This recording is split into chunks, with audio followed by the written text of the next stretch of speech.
Hello guys! Good afternoon!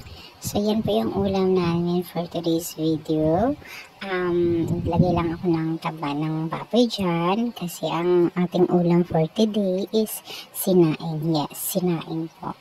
So may paat lang po. Huwag niyo pong anuhin, malinis po yan. Mukha lang siyang madumi sa loob kasi syempre lagi nang ginagamit. Pero malinis po yung gilid niyan. Hinugasan ko na everything. So, ayan. Lalagyan na natin ang ating isda na may taba doon sa ilalim. Saka po tayo maglagay ng mga